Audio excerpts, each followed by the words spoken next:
I'm Jimmy with Lighthouse Church, and today I'll be reading from Luke chapter 7, verses 1 through 35. This is entitled, Jesus Heals a Centurion's Servant. When he had completed all his discourse in the hearing of the people, he went to Capernaum, and a centurion's slave who was highly regarded by him was sick and about to die. When he heard about Jesus, he sent some Jewish elders asking him to come and save the life of his slave. When they came to Jesus, they earnestly implored him, saying, "He is worthy for you to grant this to him, for he loves our nation, and it was he who built us our synagogue." Now Jesus started on his way with them, and when he was not far from the house, the centurion sent friends, saying to him, "Lord, do not trouble yourself further, for I am not worthy for you to come under my roof.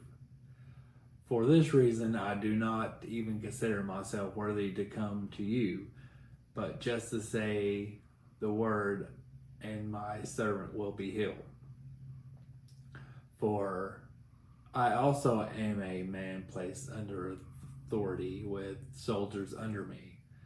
And I say to this one, go, and he goes. And to another, come, and he comes. And to my slave, do this, and he does it." Now when Jesus heard this, he was marveled at him, and turned and said to the crowd that followed him, "I say to you, not even in Israel have I found such great faith." When those who had been sent returned to the house, they found the slave in good health. Soon afterwards, they went to a city called Nain, and his disciples were going along with him, accompanied by a large crowd.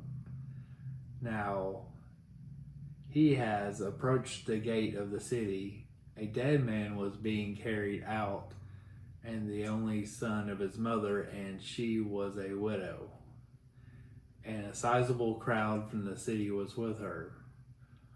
When the Lord saw her, he felt compassion for her, and he said to her, "Do not weep."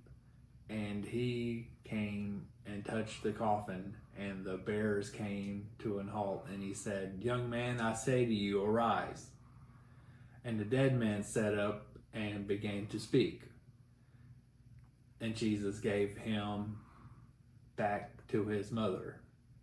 Fear gripped them all, and they began glorifying God, saying, "A great prophet has arisen among us, and God has visited his people." The report concerning him went to all Judah and all the surrounding district. Verse 18. The disciples of John reported to him about all these things. Summoning two of his disciples, John sent them to the Lord, saying, "Are you the expected one, or do we look for someone else?" When the men came to him, they said, John the Baptist has sent us to you to ask, "Are you the expected one, or do we look for someone else?" At that very time, he cured many people of diseases and afflictions and evil spirits, and he gave sight to many who were blind. And he answered and said to them, "Go and report to John what you have seen and heard. The blind receive sight, the lame walk, the lepers were cleansed, and the deaf hear, the dead are raised up, the poor have the gospel preached to them. Blessed is he who does not take offense to me." When the message of John had left, he began to speak to the crowds about John. What do you go into the wilderness to see? A reed shaken by the wind? But what do you go out to see? A man dressed in soft clothing? Those who are splendidly clothed and live in luxury are found in royal palaces. But what do you go out to see? A prophet? Yes. I say to you, and one who is more than a prophet, this is the one about whom it is written,